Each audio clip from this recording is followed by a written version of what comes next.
Good morning student, class 12. Today we will read lesson 4 Flamingo the Red Rat. इस कहानी में part 1 में हमने पढ़ा था कि ये जो कहानी है वो कहाँ की है, स्वीडन की है। और स्वीडन में जितनी भी कहानियां बताई गई है जो लॉ आयस से भरी हुई है, इसका जिक्र एक उसके इतिहास, उनकी कहानियों में स्वीडन की जितनी कहानियां हैं उस देश में देखने को मिलती है। और ये जो कहानी एक परिकथा के रूप में परिकथा के ढंग से सुनाई गई है। तो पार्ट 1 में हमने पढ़ा था कि एक व्यक्ति होता है जो क्या होता है, चूहेदानी बनाकर बेचता है। और वह चूहेदानी बनाने का जो मटेरियल है वो कहाँ से इकट्ठा करता है, फार्म हाउस से या कारखाने से या छोटी छोटी शॉपों में जाके वो क्या करता है, मटेरियल को मांगता है। और उसके अलावा जीवन यापन करने के लिए वो क्या करता है, चूहेदानी तो बेचता ही है, साथ में इधर उधर वह चोरी भी करता है। एक रात वो क्या करता है, किसी बूढ़े आदमी के घर पहुंचता है और खटखटाता है, दरवाजा खोला जाता है तो एक बूढ़ा व्यक्ति सामने से आता है और उस मेहमान को अंदर बुलाता है। मेहमान को अंदर बुलाने के बाद तुरंत उसके लिए सब्जी खाने की तैयारी करता है, फिर तंबाकू देता है खाने के लिए। दोनों बैठ के मजे करते हैं, आनंद लेते हैं। और दोनों साथ में बैठ के खाना वाना खाने के बाद वो क्या करते हैं, मजोलिस नामक एक गेम खेलते हैं। मजोलिस किसको, क्या गेम को कहते हैं बताई थी मैंने। मजोलिस नामक जो गेम होता है वो ताश का खेल होता है। तो इसी चैप्टर को हम आगे कंटिन्यू करेंगे क्योंकि यह जो चैप्टर है थोड़ा लंबा है, तो हम इसे पार्ट 1, 2 करके धीरे धीरे पढ़ेंगे और समझेंगे। जो भी डाउट होगा आप मुझे व्हाट्सएप में पूछ सकेंगे। Let's start. The old man was just as generous with his confidence as with his porridge and tobacco. बूढ़ा आदमी जो था वो कैसा था, जेनरस। जेनरस का मीनिंग क्या होता है, उदार, बहुत ही ज्यादा उदार था। जितना वो तंबाकू और बीड़ी के प्रति बहुत ही ज्यादा क्या था, कॉन्फिडेंस था, वैसे ही वो क्या था, उतना ही ज्यादा आत्मविश्वास के साथ में उदार भी था। The guest was informed at once that it is his days of prosperity. His host had been a crofter at Ramsjo Ironwork and had worked on the land. और यहाँ पे क्या बताया है कि मेहमान को उसने यह तुरंत बता दिया था कि वो क्या था, कि उसके जो अच्छे दिनों में उसका जो मेजबान एक छोटी सी भूमि का मालिक था और रामजो आयरन वर्क में, और वहां वो काम भी कर चुका था। जो व्यक्ति था, मेजबान था, वो किसको बताया, मान को बताया। Now that he was not longer able to do day labor, it was his cow which supported him. अब चूंकि उसकी बहुत ज्यादा एज हो गई थी और वो ज्यादा काम करने में समर्थ नहीं था, तो उसके पास में जो एक गाय थी, जो काऊ थी, वही उसका सहारा थी। Yes, that Bozzy was extraordinary. और उसकी वह जो था मालिक क्या था, बहुत ही असाधारण था, एक्स्ट्राऑर्डिनरी था। She could give milk for the creamery every day. और वो हर रोज क्या करती थी, उसकी जो गाय थी मलाई आदि के दूध दिया करती थी। And last month he had received all of 30 kroner in payment. और पिछले महीने उसने कितने रुपए पाए थे, 30 क्रॉनर। क्रॉनर का मीनिंग होता है, स्वीडन में जो जिस तरीके से अपने इंडिया में रुपया चलता है उसी तरीके से स्वीडन में क्रॉनर चलता है। तो उसने क्या बताया कि लास्ट महीने, पिछले महीने उसने कितने रुपए कमाए थे, 30 क्रॉनर स्वीडन के रुपये के रूप में उसने कमाए थे। The stranger must have seemed incredulous, for the old man got up and went to the window. अजनबी को विश्वास होता प्रतीत नहीं हुआ। क्यों? क्योंकि वह झोपड़ी का मालिक खड़ा हुआ है और खिड़की के पास गया। ठीक है। Took down a leather pouch which hung on a nail in the very window frame.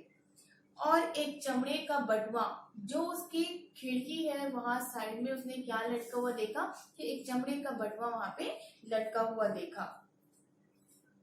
And picked out 3 wrinkled 10 kroner bills. एक कील से लटका हुआ था और इसमें कितने क्रॉनर रखे हुए थे, 10 क्रॉनर के 3 मुड़े हुए बिल निकाले।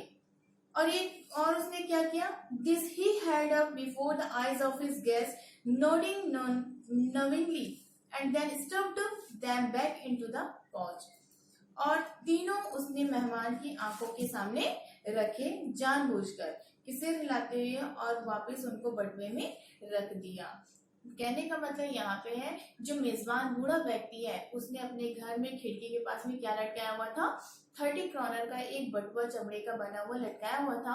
और 30 क्रॉनर किसको दिखाया, जो मेहमान उसके घर में आया हुआ था उसको निकाल के दिखाया, और 30 क्रॉनर को रख के वो बटुए को उसी जगह में खिड़की के पास में लटका दिया। The next day both men got up in good season. अगले दिन दोनों आदमी क्या करे, उठे तो मौसम अच्छा था। The crofter was in a hurry to milk his cow. जो क्रॉफ्टर था उसकी गाय क्या दूध निकालने में जल्दी था। And the other man probably thought he should not stay in bed when the head of the house had gotten up. और दूसरे आदमी ने शायद सोचा कि जब घर का मुखिया उठ गया है तो उसे बिस्तर में नहीं रहना चाहिए, क्योंकि मेजबान जो बूढ़ा व्यक्ति था उस सुबह सो के सुबह जल्दी उठ गया था, मौसम भी अच्छा था, और उसे किस चीज की जल्दी थी, गाय का दूध निकालने के लिए जल्दी थी। तो दूसरा व्यक्ति जो था मेहमान के रूप में आया था उसने क्या सोचा, जब मेजबान उठ चुका है, घर का व्यक्ति मालिक उठ चुका है, तो मुझे भी जल्दी उठ जाना चाहिए। They left the cottage at the same time. और दोनों ने झोपड़ी एक ही समय में छोड़ के चले गए। The crofter locked the door and put the key in his pocket. और दोनों ही झोपड़ी को छोड़ने के साथ में क्या किया, जो मेहमान था, जो व्यक्ति उसके घर में आया हुआ था बूढ़े व्यक्ति के, उसने ताला बंद किया और चाबी अपनी जेब में डाल लिया। The man with the red wrap said goodbye and thank you. और जो मेहमान था, मेजबान था बूढ़ा व्यक्ति, उसने जो व्यक्ति मेहमान बन गया था वो क्या था, red wrap said good bye and thank you, उसने वहां से अलविदा कहा और वहां से धन्यवाद देते हुए गया। And there upon each went his own way. आदमी को अलविदा कहा और धन्यवाद दिया, और उसके उपरांत उसने क्या किया, दोनों अपने अपने रास्ते चले गए। कौन कौन, एक मेजबान बूढ़ा व्यक्ति और एक मेहमान रेड रैप, दोनों अपने अपने रास्ते चले गए। But half an hour later the red wrap pedlar stood again before the door. लेकिन आधे घंटे के उपरांत ही जो मेहमान बन के रेड रैप आया था वह दोबारा से उस घर के दरवाजे के पास में आके खड़ा हो गया। He didn't try to get in, however, he only went up to the window. वो किसी भी कंडीशन में किसी भी तरीके से अंदर आने की कोशिश कर रहा था। He only went up to the window, smashed a pan stuck in his hand and got hold of the pouch with the 30 kroner.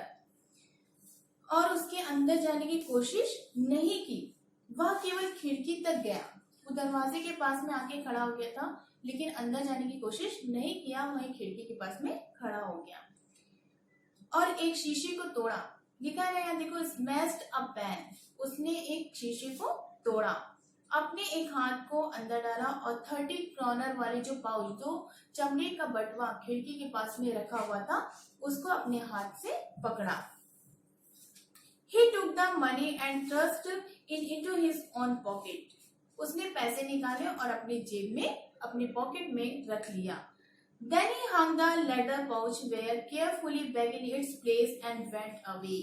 और चमड़े का बटवा खिड़की के पास में जो लटका हुआ था उसे बहुत ही सावधानी पूर्वक वैसे ही खिड़की के पास में जहां लटका था वैसे ही लटका दिया, और 30 क्रॉनर जो उसने देखे थे उसको अपने पॉकेट में रख लिया और वहां से चला गया। As he walked along with the money in his pocket, he felt quite pleased with his smartness. जब वह अपनी जेब में पैसे के साथ जा रहा था तो वह अपनी चतुराई से बहुत ही ज्यादा, बहुत ही बड़ा खुश था। He realized of course that at first he dared not continue on the public highway. और उसे अवश्य यह एहसास भी हुआ था, महसूस हुआ था कि उसे शुरू में पब्लिक हाईवे पर चलने का साहस नहीं हुआ था। उसने चोरी की थी, चमड़े के बटुए से पैसे निकाले थे, लेकिन उसे इस बात का एहसास था और लेकिन उसे कॉन्फिडेंस नहीं था कि मुझे पब्लिक हाईवे में चलना चाहिए। तो उसने क्या किया, but must turn off the road, वह रोड के साइड में मुड़ गया था। किस तरफ, इनटू द वुड्स, जंगल की तरफ। During the first hours he caused him no difficulty. शुरू के घंटों में उसको कोई समस्या तो नहीं हुई. Later in the day it became worse, for it was a big and confusing forest which he had gotten into. लेकिन बाद के दिन के दौरान मुश्किल हो गई. क्यों? क्योंकि यह एक बहुत बड़ा और विचलित कर देने वाला जंगल था. जिस जंगल से, जिस रास्ते से वह गुजर रहा था, वो बहुत ही ज्यादा विचलित कर देने वाला जगह थी. था एक ऐसी जाल में फंसा हुआ था वह रैट ट्रैप, चूहेदानी बनाने वाला व्यक्ति, कि वो कभी भी उस जाल से नहीं निकल सकता था. आई होप कि आप लोग को यहाँ तक लेसन समझ में आया हो. अब हम इसे आगे पार्ट 3, 4, 5 में कंटिन्यू करेंगे और द एंड करेंगे.